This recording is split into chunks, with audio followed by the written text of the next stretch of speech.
திமுக இல்லைனாக்கா வந்து பிஜேபி உள்ளே போந்துடும் அப்படின்வாங்க. திமுக வழியாக தான் பிஜேபி உள்ளே போகுது. இந்த வரி விதித்து வசூலிக்கிற மொத்த அதிகாரமும் மாநிலத்துக்கு தான் வரும். வரி விதிக்கிற அதிகாரமே இந்திய அரசுக்கு இருக்கக்கூடாது. மத்திய பிரதேசத்தில் 3 ரூபா கொடுக்குறேன், ராஜஸ்தானுக்கு அதை விட கொடுக்குறேன். ஆனால் இங்கே நீ 1 ரூபா வசூல் பண்ணிட்டு போனால் 29 பைசா தான் அதிகபட்சம் கொடுக்குறேன். குறைந்தபட்சம் அதை 50 பைசாவை மாற்றுன்னு கேட்கலாம்ல. இப்போ இந்த மாடை பிடிக்கலாமா பிடிக்கக்கூடாதுங்கிற அதிகாரத்தை டெல்லியில் வச்சுருக்கிறான். அப்படியான இந்தியா அதுக்கு பேர் கூட்டாச்சுன்றான். இவன்களை நம்பாத, இந்த கட்சிக்காரனை நம்பாதே என்பது தான் எடுத்துக்கொள்ள வேண்டிய படிப்பினை. வெள்ளைக்காரங்க அடித்த விட கொள்ளையை விட இது ஒரு காலனியை கொள்ளையை நடத்திட்டு இருக்கிறாங்க.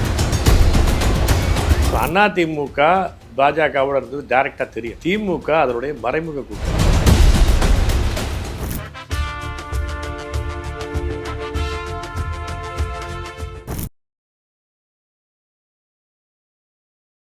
எங்கள் தேசம் நேயர்களுக்கு அன்பு வணக்கம். இன்றைய மெய்ப்பொருள் நேர்காணல் நிகழ்வில் தமிழ் தேசிய பேரியக்கத்தின் பொதுச் செயலாளர் மதிப்பிற்குரிய ஐயா கி வெங்கட்ராமன் அவர்கள் இணைந்துள்ளார்கள். வணக்கம் ஐயா. வணக்கம். வணக்கம். தமிழ்நாடு சட்டமன்றத்தில் இன்றைக்கு ஒரு தீர்மானம் நிறைவேற்றப்பட்டிருக்கு. இந்திய ஒன்றிய அரசு நியாயமான நிதி பகிர்வை தமிழ்நாட்டிற்கு தர வேண்டும் என்ற தீர்மானத்தை தமிழ்நாடு அரசு கொண்டு வந்திருக்கு. இந்த தீர்மானத்தை எப்படி பார்க்குறீங்க? அது பாம்பும் நோகாமல், பாம்படித்த கோலும் நோகாமன்னு கிராமத்தில் சொல்லுவாங்க. அந்த மாதிரியான தீர்மானம் அது. நான் கோரின தமிழ்நாட்டுக்கான நிதி உரிமையை இந்திய அரசுக்கிட்ட நான் கேட்டுட்டேன் அப்படின்னு மக்கள்கிட்ட கணக்கு காட்டிக்கலாம். மோடிக்கு சின்ன வருத்தம் வராமையும் பார்த்துக்கலாம். அப்படியான ஒரு தீர்மானம். இந்த தீர்மானம் விஜய் அரசு, அவங்க அந்த வில்சன்னு நல்ல தமிழில் பேசுகிறாரில்ல ஒரு நிதி அமைச்சர், அவர் முன்மொழிந்தார். எல்லா கட்சிகளும் சேர்ந்து ஒருமனதாக நிறைவேற்றிருக்கு. அதுதான் இதனுடைய பெரிய தமிழ்நாடு அரசியல் எப்படி கேவலமாக போச்சுங்கிறதுக்கான சான்று. இப்போ நீங்கள் வந்து ஒரு தமிழ்நாடு நிதி வகையில் புறக்கணிக்கப்பட்டிருக்கு என்பது புதுசு இல்லை.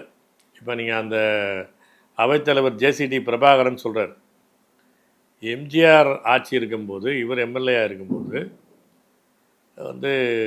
எப்படி இதே செய்தி பேசப்பட்டுச்சு, தொடர்ந்து அதே தான் பேசிக்கிட்டு இருக்கிறோம் அப்படின்னு ஜேசிடி பிரபாகரன் சொல்கிறார். இப்போ அதனால் இது தமிழ்நாட்டில் புதுசு இல்லை. இந்த பிரச்சனை பேசுகிறது எதில் குறைபாடு இருக்குன்னா, என்ன வேணும்னு கேட்குறதுல தான் பிரச்சனை. அது பொதுவாக நிதி அதிகாரம் பற்றிய இந்திய அரசுக்கும் மாநில அரசுக்குமான வரி அதிகாரம் பற்றிய ஆய்வுகள் நடத்திருக்கு. இப்போ ராஜமன்னார் குழுன்னு போட்டாங்க, அது மாதிரி பல குழுக்கள் போட்டுக்கிறாங்க. அந்த பிரச்சனை ஒரு பக்கம்.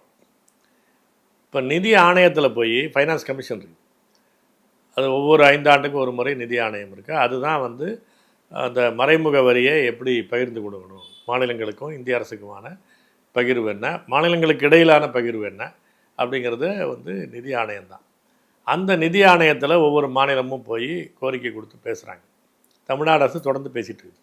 இப்போ இதில் எதுலேயுமே தொடர்ச்சியாக இருக்கக்கூடிய சிக்கல் என்னென்னா, அதுதான் தொடர்ந்து இந்த தீர்மானத்தில் என்ன வேணும் அப்படின்னு கோரிக்கையே கிடையாது.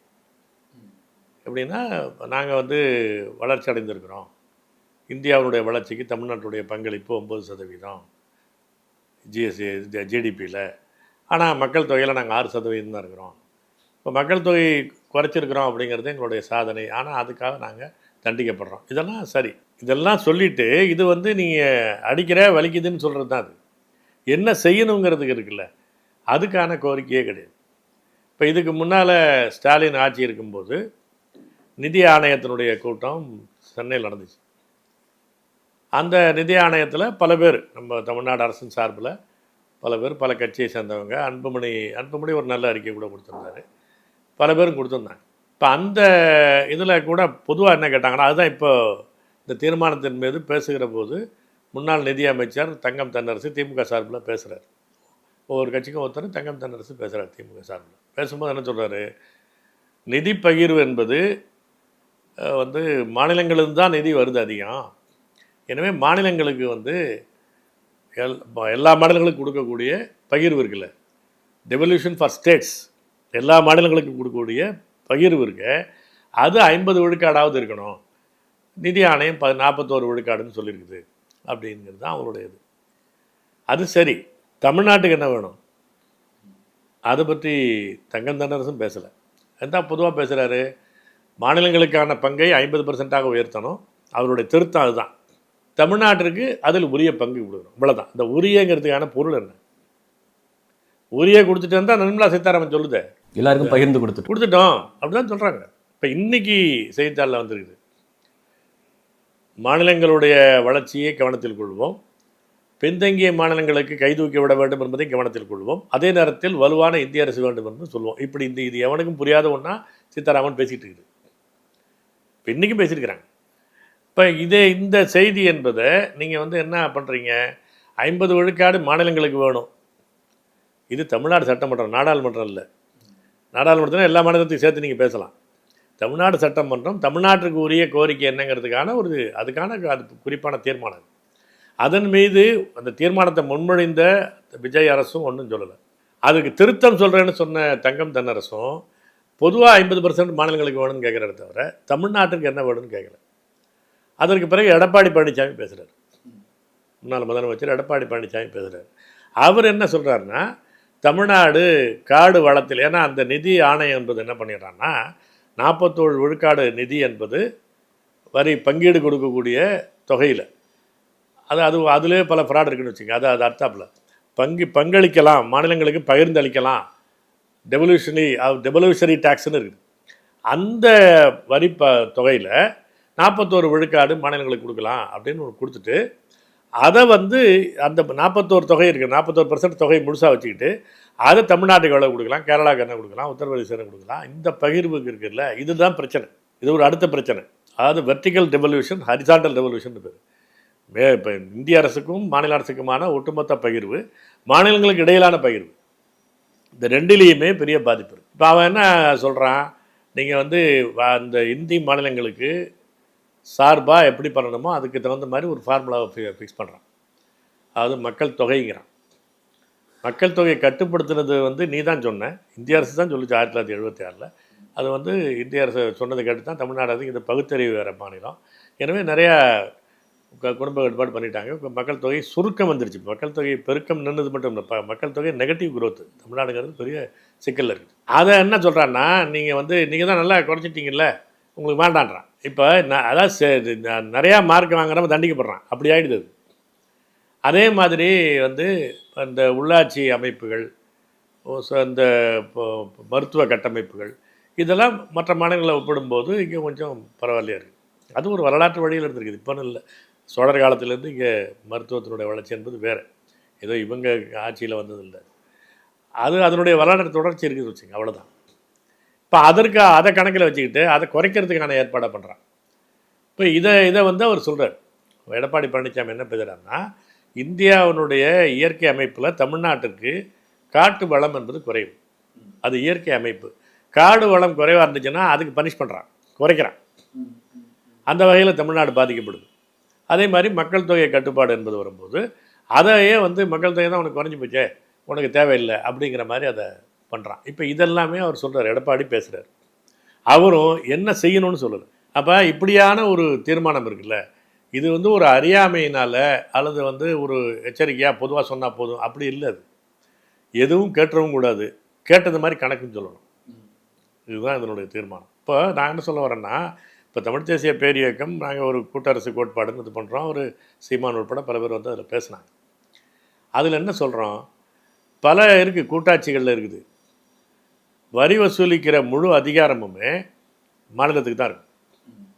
அந்த நிதியில் அந்த ஒன்றிய அரசுக்கு, ஃபெடரல் கவர்மெண்ட்டுக்கு, கூட்டாட்சி அரசுக்கு 25 விழுக்காடு 20 விழுக்காடு, அதை இப்போ எப்படி நிதி ஆணையம் என்பது 5 ஆண்டுக்கு ஒரு முறை பேசுகிறானோ அதுபோல் மாநிலங்களும் அந்த கூட்டாட்சி அரசும் பேச்சுவார்த்தை நடத்தி அதில் எவ்வளோ கொடுக்கணுங்கிறத முடிவு பண்ணுவான். ஒவ்வொரு மாநிலமும் எவ்வளோ கொடுக்கணுங்கிறத அப்படி பேசுவான். இது ரிவர்ஸில் இருக்குது. இப்போ எல்லாத்தையும் அவன்கிட்ட கொடுத்துட்டு அவன்கிட்ட திரும்ப பிச்சை கேட்டுக்கிட்டு இருக்கிறான். ஆனால் அப்படி கிடையாது. இப்போ நான் உதாரணத்துக்கு சொல்கிறேன் பாருங்கள். இப்போ இன்றைக்கி செய்தி வந்திருக்கு, இந்தியா, சைனா உட்பட பல நாடுகளுடைய இறக்குமதியின் மீது ட்ரம்ப் ஒரு வரி விதித்தார். அந்த வரி ஃப்ளாட்டாக 10% டிக்ரீஸ்னு ஒன்று போட்டார். அது ஒரு பிரச்சனை ஆச்சு இல்லை. இப்போ அதை எதிர்த்து 25 மாகாணங்கள் அமெரிக்க ஐக்கிய நாடுகளில் எல்லாம் கிட்டத்தட்ட ஒரு மொழி பேசுகிற மாநிலங்கள் தான். அங்கே வேறு மொழியெல்லாம் கிடையாது. இப்போ இந்தியா மாதிரி கிடையாது, எல்லாமே ஆங்கிலோ சாக்சன் மொழி பேசக்கூடிய மாநிலங்கள் தான். அந்த மாநிலங்களில் 25 மாநிலங்கள் சேர்ந்து அங்கே ஃபெடரல் கோர்ட்டுமா, சுப்ரீம் கோர்ட்டை அமெரிக்காவில் ஃபெடரல் கோர்ட்டில் ஒரு வழக்கு போட்டாங்க. எங்களுடைய உரிமையை இது பாதிக்குது, ட்ரம்ப் வந்து செய்வது அவருடைய சட்ட அதிகாரத்தை மீறியது. அப்போ வந்து நான் ஒரு பொருள் எனக்கு வந்து சில என்னுடைய மாகாணத்துக்கு சில பொருள்கள் வந்து சீனாவிலேருந்து இறக்குமதி ஆகுது, இந்தியாவிலேருந்து எனக்கு இன்னொரு மாகாணத்துக்கு இறக்குமதி ஆகுது, அங்கே தொழில் வளர்ச்சிக்கு தேவைப்படுது. நீ என்ன கேட்காம நீ மாதத்துக்கு 10% போட்டிங்கன்னா அது என்ன பாதிக்குது? என்னுடைய உரிமையில் இது தலையிடுகிறது, உன்னுடைய அதிகாரத்தை மீறி நீ செய்திருக்கிறாய் அப்படிங்கிறது தான் சுப்ரீம் கோர்ட்டில் போட்டான், ஃபெடரல் கோர்ட்டில். இன்றைக்கி சரின்ட்டு ஸ்ட்ரைக் டவுன் பண்ணிட்டாங்களே, பண்ணிட்டான். இப்போ 60% பணத்தை முதல்ல திரும்ப கொடுன்ட்டான், கொடுத்துட்டானே. அப்படி வச்சுருக்கிறாங்க.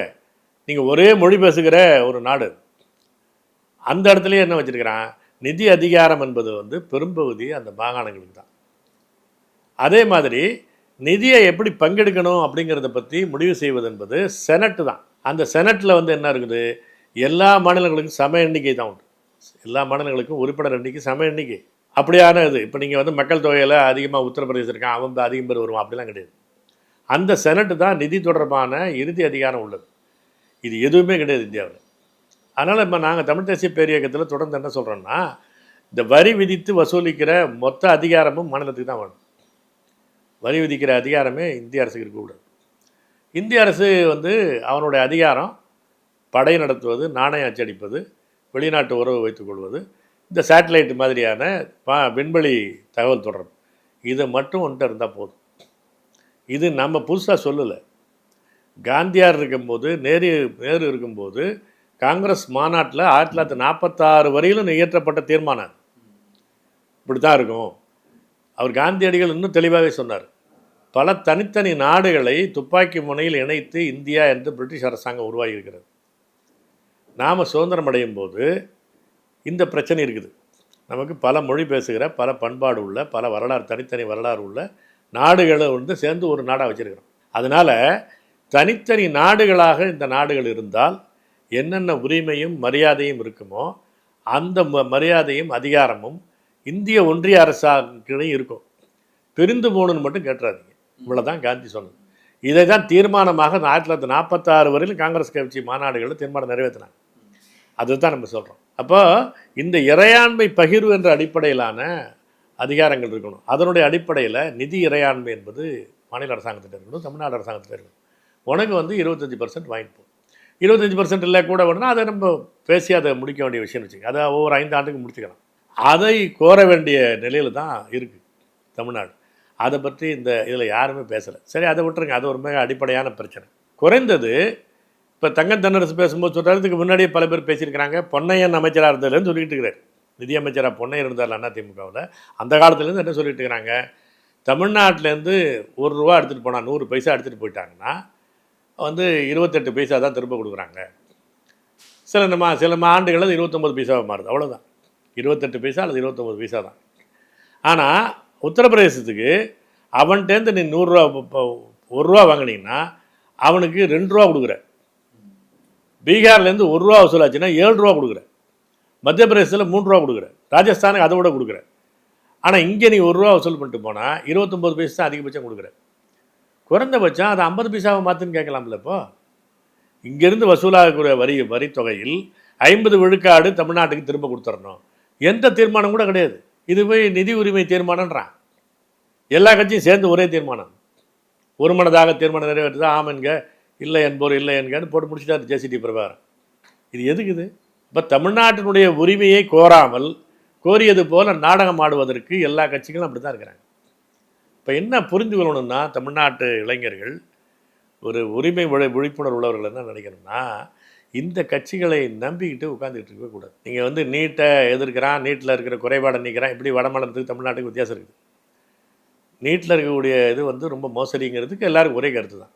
நாடாளுமன்றத்தையும் பேசி தான் இருந்தாங்க. அப்போ கரப்பாம்பூச்சி போராடினது பிறகு தான் அதுக்கு ஏதாவது ஒரு முடிவு வரும். அந்த முடிவுக்கு குறைவானது என்பதெல்லாம் இருக்கட்டும். அவன் கோரிக்கை அவ்வளோதான் வச்சான், நீட்டை நீக்குன்னு இல்லை, நீட்டை சரி பண்ணுங்கிறது தான் அவனுடைய. ஏன்னா அவங்களுக்கு புரிஞ்சது அவ்வளோதான். ஏன்னா வட மாநிலத்தில் அவ்வளோ பாதிப்பு கிடையாது, தமிழ்நாட்டுக்கு தான் அதிகமான பாதிப்பு. எனவே அவங்களுக்கு தெரிஞ்சது தான் சொன்னாங்கன்னு வச்சுங்க. அது கூட நமக்கு அந்த இடத்துல தாங்க ஒரு கேள்வி என்னன்னாக்கா, அடுத்த கேள்வி அதை தான் கேட்கதா இருந்தேன். நீட் வந்து வட மாநிலத்தில் நீட் முறைகேடுகளுக்கு எதிராக போராடினாங்க. நம்ம நீட்டே வேணாம் அப்படின்னு சொல்லி போகிறோம். இந்த அரசுகள் வந்து இந்த நிதி பகிர்வு எப்படி கேட்குறாங்களோ அது மாதிரி கல்வியை மாநில பட்டியலுக்கு வரணும்னு கேட்குறாங்க. அந்த கோரிக்கையை மட்டும் ஒரு சடங்கா கோரிக்கை வைக்கிறது இல்லை தீர்மானம் நிறைவேற்றுறது அதோட இருக்கல ஒழிஞ்சு அதுக்கான முன்னெடுப்புகள் எதுவுமே எந்த அரசு வந்தாலுமே செய்யறது இல்லை. அதுதான் பிரச்சனை. நீங்கள் வந்து இவங்க என்ன பண்ணுவாங்கன்னா ஒரு கொள்கை அறிவிப்பு மாதிரி சொல்லிக்கிட்டு இருப்பாங்களே தவிர அதற்காக ஒரு துரும்ப அசைக்க மாட்டாங்க. ஏன்னா அவங்களுக்கு அதில் அக்கறை கிடையாது, அதில் ஒரு அக்கறை கிடையாது. இந்த இந்த பிரச்சனை தான் அதில். நீங்கள் வந்து அதனால் என்ன நம்ம புரிந்து கொள்ள வேண்டியிருக்கு அப்படின்னா, இந்த தேசிய இன தமிழர்களுடைய உரிமைகள் பற்றி இந்த கட்சிகளை நம்பிக்கிட்ட இளைஞர்கள் இருக்கக்கூடாது. இதுதான் படிப்பனே. நம்ம வரலாறு முழுவதும் அதுதான். நீங்கள் வந்து ஒரு சும்மா ஜல்லிக்கட்டு உரிமை, அது ஒன்றும் பெரிய சமாச்சாரம். இவனுக்கு நிதி பிரச்சனை இதில் எதுவுமே கிடையாது. அவனுக்கு அதனால் வடநாட்டில் எவனுக்கும் பாதிப்பும் கிடையாது. ஆனால் கொடுக்க மாட்டேன்ட்டான். ஏன்னா அவன்கிட்ட அதிகாரம் இருக்குது, இறுதி அதிகாரம் அவன்கிட்ட இருக்குது. நாட்டில் வந்து மாடை பிடிக்கலாமா பிடிக்கக்கூடாதுங்கிற அதிகாரத்தை டெல்லியில் வச்சுருக்கிறான். அப்படியான இந்தியா அதுக்கு பேர் கூட்டாட்சின்றான். என்ன இதுக்கு வந்து கட்சிகள் தீர்மானம் போட்டு தான் இருந்தாங்க, சட்டமன்றத்தில் சட்டம் போட்டு தான் இருந்தாங்க. ஜெயலலிதாவும் போட்டாங்க, கருணாநிதியும் போட்டார். அது ஒன்றும் செல்லுபடி ஆகலையே. ஏன் இந்திய அரசாங்கம் அதை மதிக்கலை, உச்சநீதிமன்றம் அதை மதிக்கலை. ஆனால் மக்கள் போராடினா, இளைஞர்கள் போராடினா அதுதான் முடிவுக்கு வந்துச்சு. இந்த காக்ரோச் போராட்டமாக அதுதான். அந்த படிப்பினை எடுத்துக்கணும். இவன்களை நம்பாத, இந்த கட்சிக்காரனை நம்பாதே என்பது தான் எடுத்துக்கொள்ள வேண்டிய படிப்பினை. இந்த உரிமைகள் என்பது வீதியில் போராடி பெற வேண்டிய உரிமையை தவிர இவன்கள் வழியாகலாம் நடக்கவே நடக்குது. ஏன் அப்படின்னா திமுக வந்து காங்கிரஸோடு உட்காந்துட்டு இருக்கிறாரு. காங்கிரஸ்காரன் பேசவே மாட்டான். நீட்டு ஒழிக்க நம்ம எப்படி பேசுவான்? இங்கே வேணால் பேசலாம், புரியுதா உங்களுக்கு? அதை வந்து இந்திய அளவில் பேச மாட்டான். அது மாதிரி நிதி அதிகாரம் வந்து மாநிலத்துக்கு வேணுங்கிறது பேசவே மாட்டான். இப்போ பேச மாட்டான் மட்டும் இல்லை, உத்தரப்பிரதேசக்காரன் பேச மாட்டான். உத்தரப்பிரதேசனுடைய மாநில கட்சி பேச மாட்டான்னு நான் சொல்கிறேன். ஏன் அப்படின்னா அவன் பயனாளி, அவனுக்கு கிடைக்குது இல்லை. இங்கேருந்து எடுத்துகிட்டு போகிற பணம் அவனுக்கு தான் போய் கொட்டுது. இங்கேருந்து எடுக்கிற மெடிக்கல் சீட்டு அவனுக்கு தான் போய் கொட்டுது.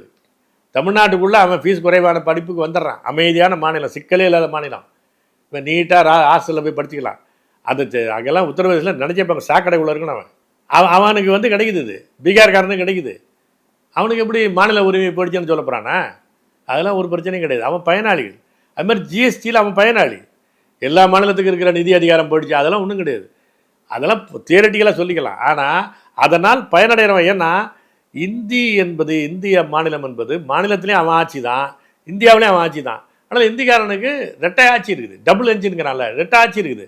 அதில் ஒரு ஆட்சிக்கு அதிகாரம் போனாலும் மேலே இருக்கிற அதிகாரம் இது வந்து தமிழ்நாட்டுக்கு அப்படி கிடையாது, நேர் எதிரானது. அதனால் இது ஒரு மாநில உரிமை பறிப்புன்னு பேசுனீங்கன்னா உட்படாது. பேசுகிறதெல்லாம் அப்படி தான் பேசுகிறான். மாநில உரிமை கூட்டாட்சி எங்கே கூட்டாட்சி இருக்குது? ஃபிஸ்கல் ஃபெடரேஷன் போயிடுச்சு, கோஆப்ரேட்டிவ் ஃபெடரேஷன் போயிடுச்சு, ஒன்றும் கிடையாது. இங்கே எங்கே இருக்குதுங்கிறனா? கூட்டாட்சின்னு யார் சொன்னா? இதை அம்பேத்கர் சொன்னாரா?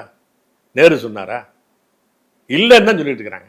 கூட்டாட்சி தன்மைகள் இதுக்கு உண்டே தவிர கூட்டாட்சி கிடையாது. சத்தியம் பண்ணி தான் சட்டம் இதில் அரசமைப்பு சட்ட அவையில் பேசுகிறாங்க.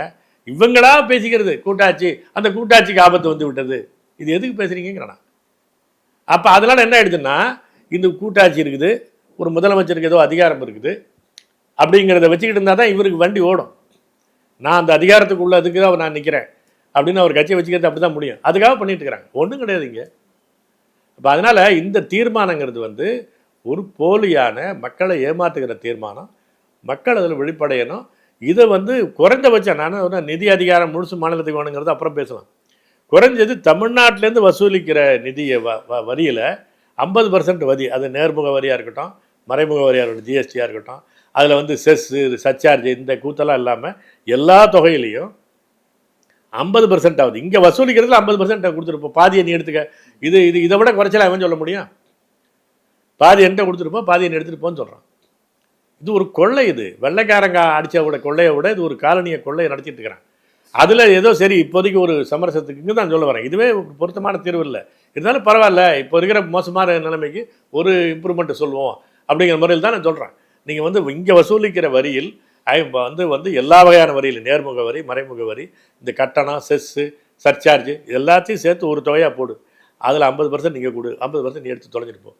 இதுதான் வந்து இப்போ உடனடியான தீர்வாக சொல்லணும். அப்படி சொல்லாத தீர்மானம் ஏமாற்று தீர்மானம் என்பது தான் நான் சொல்ல வரேன். இந்தி பேசும் மாநிலங்களுக்கான அந்த உறுப்பினர்கள் எண்ணிக்கை வந்து அதிகமா இருக்கு. இப்போ மக்கள் தொகை அடிப்படையில வந்து தமிழ்நாட்டுக்கு அதுவும் குறைவா தொகுதி மறுசீரமைப்பு அப்படின்னு கொண்டு போறாங்க. அதுல குறையும் இல்ல சரிபாதி தரும் அப்படின்ற ஒரு நிலைப்பாட்டுக்கு மத்திய அரசு எதிர்ப்புனால மாறி வராங்க. அது எந்த அளவுக்கு வரப்போகுதுன்னு தெரியல. இந்த மக்கள் தொகை குறைப்புங்கிறது தமிழ்நாட்டோட உரிமை பாதிப்புல மிகப்பெரிய தாக்கத்தை ஏற்படுத்துறீங்களா? உண்மைதான். அதாவது இப்போ நம்ம வந்து இந்திய அரசு இந்த மாதிரியான ஒரு திட்டங்களை கொண்டு வந்தால் முந்திக்கிட்டு செய்கிறது தமிழ்நாடு தான். அதுக்கு பேர் பகுத்தறிவு, முற்போக்கு, புரட்சி, இப்படி பல பிராண்டு பேர் வச்சுக்குவாங்க. அது இந்த இனத்தினுடைய தன்மையில் என்ன பாதிப்பை உண்டாகுதுங்கிறது அவங்க பார்க்குறதே கிடையாது. சரி, அது முடிஞ்சிடுச்சு. இப்போ அவன் என்ன பண்ணுறான், எல்லாத்தையுமே இப்போ பிரச்சனையே என்னென்னா 1971ஆம் ஆண்டு மக்கள் தொகை கணக்கெடுப்பு எடுத்துக்கிறதா இப்போ இருக்கிற கணக்கு எடுத்துக்கிறதா அப்படிங்கிற பிரச்சனை வந்து எல்லாத்துலேயும் வருது. நிதி பங்கீட்லேயும் வருது, வந்து இந்த இடப்பங்கீட்லேயும் வருது, நாடாளுமன்றத்தில் எவ்வளவு தொகுதி என்ற பிரச்சனையிலையும் வருது, எல்லாத்துலேயும் அது வந்துக்கிட்டே இருக்குது. இப்போ வந்து இந்த பிரச்சனைக்கு என்ன பண்ணுறாங்க, அதாவது இது எல்லாத்துலேயும் பார்த்திங்கன்னா இது வந்து இதுக்கு வெளியில் தான் யோசிக்க வேண்டியது. இப்போ திமுக இப்போ நேற்றுக்கு வரல என்ன இருந்தாங்க, இன்றைக்கி எப்படி மாறுறாங்க என்பதெல்லாம் பிரச்சனை இருக்குது. ஏன்னா நாங்கள் சொல்லிகிட்டே தான் வரோம், தமிழ் தேசிய பேரியக்கத்தில் சொல்லிக்கிட்டே வரோம். தலைவர் மணியரசன் அதை பேசிக்கிட்டே இருப்பார். அவர் விரக்தியில் பேசுகிறாருன்னுவானுங்க. எதை பாரு, எதை மேலேயும் நம்பிக்கை இல்லாமல் பேசுகிறாரு அப்படின்னு தான் சொல்லிகிட்டு இருப்பாங்க. என்ன பிரச்சனைனா, அதிமுக பாஜகவோட இருந்தது டைரெக்டாக தெரியும், நேரடியான கூட்டாளி. திமுக அதனுடைய மறைமுக கூட்டாளி. அப்போலேருந்து அதுதான், புதுசு கிடையாது. அதனுடைய ஒரு நெருக்கடியில் வந்தபோது இருக்கிற வெளிப்பாடு தான் இந்த விஜய் வந்து பெரும்பான்மை அடைய போகிறாரு, நெருங்கிட்டு இருக்கிறாருன்னு உடனே யாருமே நினச்சிருக்க மாட்டாங்களே. திமுகவும் அதிமுக கூட்டணி சேருவான்னு எதிர்பார்ப்பாங்களே? தமிழ்நாட்டுக்குள்ளே அப்படி கற்பனையே யாரும் பண்ண முடியாது. நினச்சிக்கிட்டு இருப்பான். பாவம் கீழே இருக்கிற கழக தம்பிகள் சண்டை போட்டு உட்காந்துருப்பான். இவன் முகத்தில் அவன் முடிக்க கூடாது, இவன் அப்படி தான் பண்ணிகிட்டு இருப்பானுங்க. அப்படி அவர் வீட்டு கல்யாணத்துக்கு போயிட்டாலே அவர் கட்சி மாறிட்டாரான்னு பேசிகிட்டு இருப்பான். அப்படி இருக்கிறவன்ட்ட நீங்கள் வந்து திடீர்னு இப்படி மாறாது. அவர் எடப்பாடி முதலமைச்சர், உதயநிதி வழக்கம் போல் துணை முதலமைச்சர், கூட்டணி ஆட்சி வச்சுக்குவோம், முதல்ல வெளியிலிருந்து ஆதரிப்போம், அப்புறம் நாங்கள் உள்ளே போய் ஆதரிப்போம். இந்த கூத்தெல்லாம் எப்படி நடக்கும்? அப்போ வந்து என்ன ஆகுதுன்னா, இது எல்லாமே ஏற்கனவே பிளாட்டில் இருக்குது. சிக்கல் வரும்போது வெளிப்படுது. அப்போ வந்து இப்போ வர வேண்டாம், அப்போ நம்ம 2 பேருக்குள்ளே தான் இருக்கணும் சண்டை. அதிமுக இருக்கணும், திமுக இருக்கணும், அவ்வளோதான். இப்போ இது அல்லாத வேறு ஒன்று வந்துருச்சு அப்படின்னா நம்ம 2 பேரும் சேர்ந்துருவோம். அதிமுகக்குள்ளே பிரச்சனை வந்தாலும் அமித்ஷா தான் தீர்த்து வைக்கிறார், தலையிடுறார். பஞ்சாயத்தார் அவர் தான். ஓபிஎஸ் இபிஎஸ்ஸுக்கான பஞ்சாயத்தார் அவர் தான். அது பத்தாயிரத்துக்கு அன்றைக்கி இருந்த கவர்னர் தான் 2 பேரையும் கை கோத்தரில் விட்டுக்கிட்டார். திமுகவுக்கு அவருக்கு இப்போ பஞ்சாயத்தார் அவங்க தான். அமித்ஷா முன்னாடி தான் நடக்குது அதெல்லாம். ஆனால் இங்கே நம்ம ஆட்கள், இந்த தமிழ் தேசியத்துக்கும் பெரியாரையும் ஒட்டி போட்டுட்ருக்கிற சில நண்பர்கள் திமுக இல்லைனாக்கா வந்து பிஜேபி உள்ளே போந்துடும் அப்படின்வாங்க. திமுக வழியாக தான் பிஜேபி உள்ளே போகிறது தான், திமுகவை தவிர்த்துட்டு இல்லை. இப்போ அந்த பிரச்சனை தான் இதுலேயும் இருக்குது. இப்போ என்ன ஆயிடுச்சு, இந்த நாடாளுமன்ற தொகுதி மறுசீரமைப்பு பிரச்சனையில் அந்த முன்மொழிந்த மசோதாவில் அது கிடையாது. எப்படின்னா, இருக்கிற சீட்டை 846 மாற்றுவோம். இப்போ இருக்கிற 545 846 மாற்றுவோம். அது வந்து அதாவது 50% ரைஸ் பண்ணிடுவோம். இருக்கிற எண்ணிக்கையில் 50% ரைஸ் பண்ணிடுவோம். அது வந்து மகளிருக்கு கொடுத்துருவோம். அப்போ 3 1 பங்கு 33%ங்கிறது கணக்கு வந்துடும் என்பது தான் முன்மொழியப்பட்ட தீர்மானம். இன்னும் சொல்ல போனால் 50% என்பது தீர்மானத்தில் கிடையாது. நாடாளுமன்றத்தினுடைய தொகுதியில் இந்த 33% கொண்டு வரதுக்கு வந்து 50% வந்து பிரித்து கொடுத்துருவோம். அப்படி தான் அவங்க எல்லா இதுவும் பண்ணாங்க. அப்புறம் அதில் பேசும்போது என்ன சொன்னார்னா, இருக்கிறதுல நான் 50% பிரிக்க சொல்லலை, 50% நான் அடிஷனலாகவே தரேன் அப்படின்னு அமித்ஷா பேசினார். அன்றைக்கே என்ன ஆரம்பிச்சிருச்சு இவங்களோட ஊசலாட்டம், அன்றைக்கே தெரியுது. இப்போ டிஆர் பாலு என்ன பேசுகிறாரு, இதை தீர்மானத்தில் சொல்லுங்கள், பேசுகிற போது அமித்ஷா சொல்கிறாரு அப்படின்னு நீங்கள் வாய்மொழியாக சொல்கிறீங்க, அதில் இல்லை, அது மாதிரி கனிமொழியாக தான் பேசுகிறாங்க. அப்போ என்ன அர்த்தம்னா, நீ 50% என்பதை நீங்கள் ஃப்ளாட்டாக ஏற்றிட்டு கொடுக்குறத நீங்கள் வந்து தீர்மானத்தில் கொண்டு வந்தீங்கன்னா அதை நான் பரிசீலிக்க தயார் என்பதை ஏற்கனவே பேசிட்டாங்க. அதில் இல்லை. இப்போ எல்லோரும் காங்கிரஸ் ஏற்பாட்டில் இது பண்ணுவோன்னா அந்த இவங்கெல்லாம் ஏற்றுட்டாங்க. அந்த 3/2 பங்கு பெரும்பான்மை கிடைக்கல, முடிஞ்சிச்சு. இந்த இடைப்பட்ட காலத்தில் அவர் பொலிட்டிக்கல் இன்ஜினியரிங் முடிச்சிட்டார் அமித்ஷா. சோஷியல் இன்ஜினியரிங் மாதிரி பொலிட்டிக்கல் இன்ஜினியரிங் முடிச்சிட்டார். அதில் வந்து ஆம் ஆத்மி கட்சியிலேருந்து ஒரு 9 பேர், அது இவங்க மம்தா பானர்ஜி கட்சியிலேருந்து என்ன 20 பேரா 29 பேரா எவ்வளோ அன்றைக்கின்னு முழுசாக தெரியல. அது மாதிரி வந்து இது இப்போ சிவசேனா கட்சியிலேருந்து ஏற்கனவே 2 இருக்குது. அதுலேயும் இது பண்ணிட்டாங்க. தேசிய மாநாட்டு கட்சி இங்கே இருக்குதா அங்கே இருக்குதா தெரியாது. நான் எதிர்கட்சி தான், ஆனால் நான் உன்னை ஆதரிக்கிறேன் அப்படி இருக்கிறார் அவர் சரத்பவார். இந்த மாதிரி ஏற்பாடு வந்த பிறகு கிட்டத்தட்ட நெருங்கிட்டாங்க. இந்த சூழலில் இப்போ திமுக என்ன இருக்குன்னா, நாங்கள் வந்து அந்த மசோதாவை பார்த்த பிறகு பேசுவோங்கிறார். நேற்றுக்கு கேட்குறாங்க செய்தியாளர்கள் என்ன செய்ய போகிறீங்க அப்படின்னு. மசோதாவை பார்த்த பிறகு பேசுவோங்கிறார். மசோதா நேற்றுக்கு தான் கொடுத்தானே. அப்போ இவங்க ஷிஃப்ட் ஆகிறாங்கன்னு தெரியுது. அப்போ என்ன செய்கிறாங்கன்னா, இந்த 50% அவன் சொல்லிட்டான்னா இப்போ இவங்களுக்கு என்ன ஏன் பிரச்சனைனா 545 அப்படிங்கிற இப்போ இருக்கிற உறுப்பினர் எண்ணிக்கை அதில் 2 கழிச்சிருங்க. 2 வந்து அமர்த்தப்படுகிற உறுப்பினர்கள். 543 தான் தேர்ந்தெடுக்கப்படுகிறவர். இதில் வந்து 39 தமிழ்நாட்டுக்கு இருக்குது. இந்த 39ங்கிற இதனுடைய இப்போ ஏன்னா அனைத்து கட்சி தீர்மானமே என்ன அப்படின்னா இந்த பர்சன்டேஜை பாதுகாத்துட்டா போதும் அப்படிங்கிறது. ஏன்னா அதிமுகவுக்கு அதில் ஒரு பிரச்சனை கிடையாது. அதில் ஜெயக்குமார் கலந்துட்டு தான் அதை சொன்னார். அதை எல்லோரும் ஏற்றுக்கிட்டாங்க. இந்த 7.52% 7.1 சம்திங்% வரும். அந்த எண்ணிக்கை தமிழ்நாட்டுக்கு உறுப்பினர்கள் குறையாமல் இருந்தால் போதும் அப்படிங்கிறது தான் அவங்களுடைய இது. அப்போ என்ன ஆகும், 545 வந்து நீங்கள் அப்படியே பிரிச்சிங்கன்னா மக்கள் தொகை அடிப்படையில், அதாவது 2011ஆம் ஆண்டு மக்கள் தொகை அடிப்படையில் பிரிச்சிங்கன்னா 31 ஆயிரம். மினிமம் 1 இருக்கணும் அப்படிங்கிறதுனால பாண்டிச்சேரி உண்மையிலே குறையணுன்னாலும் கூட குறைந்தபட்சம் 1 இருக்கணும் அப்படிங்கிறதுனால அது 1 இருக்கும். அவ்வளோதான். மொத்தமாக நான் வந்து 39 + 1 40ங்கிறது நான் 32 ஆயிரம். இதுதான் அதனுடைய பிரச்சனை. கேரளாவுக்கு 20ங்கிறது அப்படியே 20ஆகவே இருக்கும். அதுதான் இருந்துச்சு. அப்போ என்ன ஆகிடுதுன்னா அது 20ங்கிறது 12,000.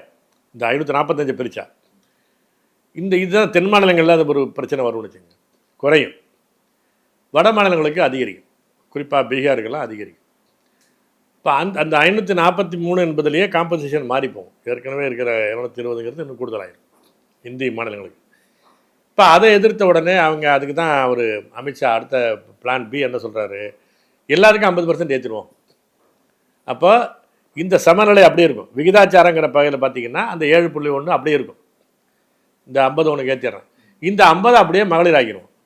இது 2 பிரச்சனை இருக்குது. ஒன்று என்னென்னா, ஆண்கள்கிட்ட 1 எடுக்க வேணாம். ஆண்கள் சீட்டை பெண்களுக்கெல்லாம் கொடுக்க வேணாம்.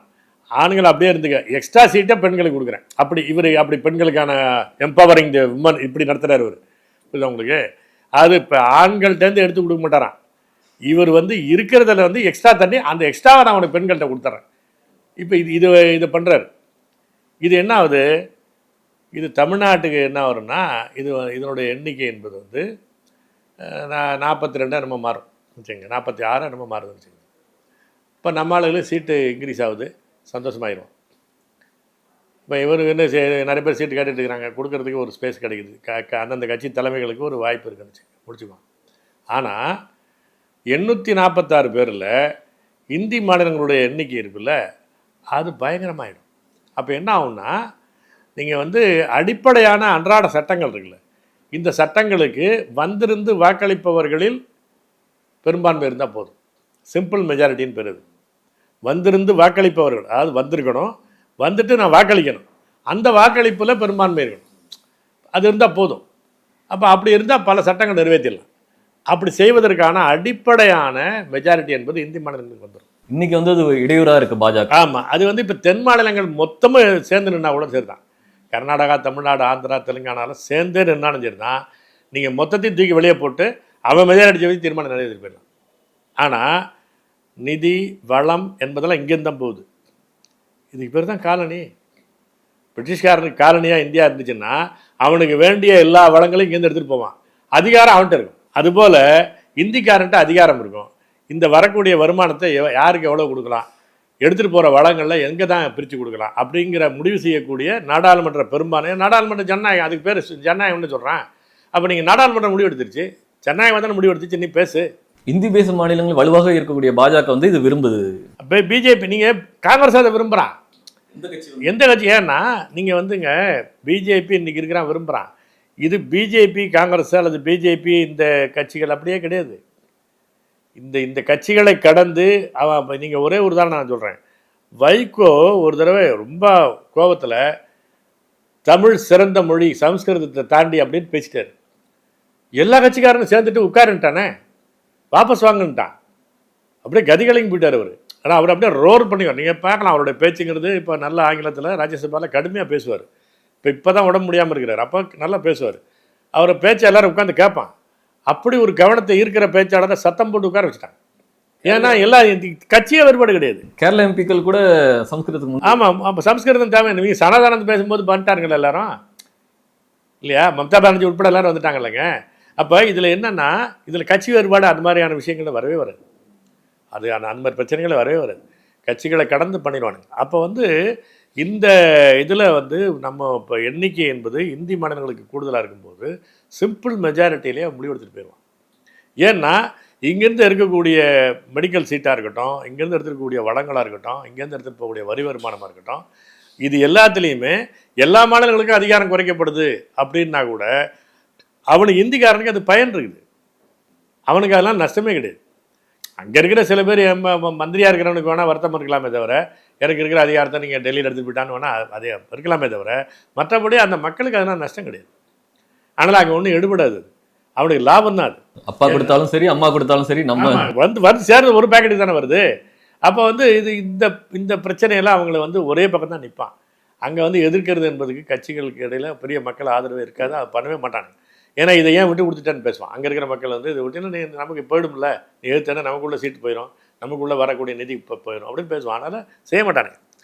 ஏன்னா அதில் நடக்கக்கூடிய இப்போ என்னென்னா, அங்கே எதுவுமே மக்கள்கிட்ட வரியே விதிக்காமல் வரக்கூடிய படத்தில் பேராச்சிக்குவான்ல, பாதி பேக்கெட் பண்ணிக்குவான், பாதி தான் செலவு பண்ண போகிறான். அந்த ஊழலில் ஒன்றும் எந்த கட்சிக்காரனும் யோக்கியதை கிடையாது. அதில் ஈஸியாக கிடைக்குது. இந்த வரி விதித்து அந்த சண்டையெல்லாம் போட்டு அதுக்கு நியாயப்படுத்திலாம் ஒன்றும் அந்த சிரமம் கூட பட வேண்டியது இல்லையே. எங்கேருந்தோ கிடைக்குது, அதில் நான் பாதி எடுத்துக்கிறேன், நீ பாதி எடுத்துக்கிறேன்னா முடிஞ்சு போச்சு. அது இன்னும் சுலபமில்ல. அப்போ அதனால் யாரும் அதுக்கு போய் எடுத்து நிற்க மாட்டான். அதனால் வந்து மாநிலங்கள் பாதிக்கப்படுது. இந்த மாநில மத்தியங்கிற பிரச்சனையே கிடையாது. இது ஒரு இனப்பிரச்சனை. ஆரிய இந்தியாவிற்கும் ஒடுக்குண்ட தமிழினத்திற்குமான ஒரு இனப்பிரச்சனையை தவிர இது ஒரு மாநில உரிமை, அதிகாரம், இந்த ஃபிஸ்கல் ஃபெடரேஷன், இந்த கதையெல்லாம் ஒன்றும் கிடையாது. அது வந்து வெளிப்படுற வடிவம், சாரத்தில் அது ஒரு இனப்பிரச்சனை. அதனால் இந்த இது நாடாளுமன்றத்தினுடைய உறுப்பினர் எண்ணிக்கை வந்து கூடுதலாக போச்சுன்னா ஆரிய இந்தி இன ஆதிக்கம் என்பது இன்னும் உறுதிப்படும். தமிழ்நாடு என்பது நசுக்கப்படுகிற காலனியாக மாறிடும். மாநிலங்களில் ஒரு தடையெல்லாம் இப்போ இருக்கு, அதெல்லாம் கூட அடிப்படை. இப்போ நீங்கள் 2/3 வந்துடுவான்ல ஈஸியாக, ஒன்றும் பிரச்சனை கிடையாது. நீங்கள் வந்து காங்கிரஸ் உறுதியாக எதிர்க்க முடியாது, எதிர்க்க மாட்டான். ஏன்னா அவனுக்கும் இந்தி பலத்தில் கட்சி வளர்க்கணும். அவனுக்கும் கூட்டாளி அங்கே தான் இருக்கிறான். ஆர்ஜேடி வேணும், இவன் வந்து இவன் இப்போ முலாயம் சிங் யாதவ் கட்சி வேணும், டெல்லியில் கட்சி வேணும், எல்லாம் அங்கே இருக்கிறவன் வேணும் அவனுக்கு. அவன் இல்லாமல் சொந்த காலில் காங்கிரஸ் நிற்க முடியாது. அப்புறம் என்ன பண்ண போகிறான்? இங்கே உங்களுக்கு பிரச்சனையே கிடையாது. திமுக இல்லைன்னா அண்ணா திமுக ரெடியாக நாற்காலி காலியாகவே இருக்காதே, தின்ன காலியாகவே இருக்காது. நீங்கள் வந்து திமுக உட்காந்துடலாம் அல்லது அண்ணா திமுக உட்காந்து பிஜேபி உட்காந்துடலாம். இதில் ஒன்று திமுக இறக்கி விட்டானா அண்ணா திமுக ஏற்றிக்குவான். காங்கிரஸ் திமுக விட்டோன்னே தாவைக்கா ஒன்றும் பிரச்சனையே கிடையாது. இப்போ உடனே மந்திரி ஆகிட்டாலங்க. என்ன இருக்குது இப்போ? என்ன நேற்றுக்கு வரல என்ன பேசினா அதை பற்றிலாம்? அதெல்லாம் அரசியல் இதெல்லாம் சகஜமாக பாட்டு போயிட்டான்ல, மக்களும் மறப்போம் மன்னிப்போம்னு போயிட்டான்ல. அப்போ இது வந்து இந்த மாதிரி விஷயங்கள் நடக்கும்போது இதில் ஒரு வந்து தமிழ்நாட்டுக்குள்ளே இது மிக எளிது. ஏன்னா ஏதாவது ஒரு கட்சி அவனை தூக்கி சுமக்கிறதுக்கு ரெடியாக இருப்பான். அவனுக்கு என்ன ஸ்ட்ரென்த்து, பிஜேபியை எதுக்கு சுமக்கணும், எவனும் கேள்வி கேட்க மாட்டான். ஏன்னா அது இருந்தால் டெல்லியில் நல்லது நடப்பான். அதுக்காக தான் அவனுக்கு ஒன்றும் தெரியாது இங்கே என்ன பிஜேபிக்கு ஸ்ட்ரென்த் இருக்குது, சொந்த ஸ்ட்ரென்த்துக்கு காங்கிரஸுக்கு இங்கே என்ன இருக்குது போகலாம் தெரியாதா. இருந்தாலும் அங்கே டெல்லிக்கு போனால் தேவை, தனக்கு சில வேலைகள் நடக்கணும். அதனால் வந்து யாராவது ஒருத்தர் தூக்கி சுமப்பான். ஆனால் மற்ற மாநிலங்கள் என்னென்னா அவன் சொந்தமாக நிற்கணும். அப்போ அதனால் உத்தரப்பிரதேசம் மற்ற இடங்களெல்லாம் இவன் வந்து தேசிய இனங்களுடைய உரிமை, மாநிலங்களுடைய உரிமை என்பதில் காங்கிரஸும் நிற்க மாட்டான், ஆதரவாலாம் நிற்க மாட்டான். சும்மா ஜென்ரலாக பேசுவாங்க. எல்லாரும் நல்லபடியாக இருக்கணும்னு பேசுகிறது இருக்குல்ல, அதை தான் எல்லாரும் நல்லா இருக்கணும் அப்படின்னு சொல்கிறது தான். அதுக்கு என்ன இருக்குது? தமிழ் தேசிய பேரியக்கம் நடுவர் மன்றத்தை எதிர்ப்பதற்கான காரணம் என்ன? மேகதாடு அணை பற்றிய நடுவர் மன்றம் வைக்கிறதுக்கும் என்ன கேள்வி என்பது தான். எதற்காக அந்த நடுவர் மன்றம்?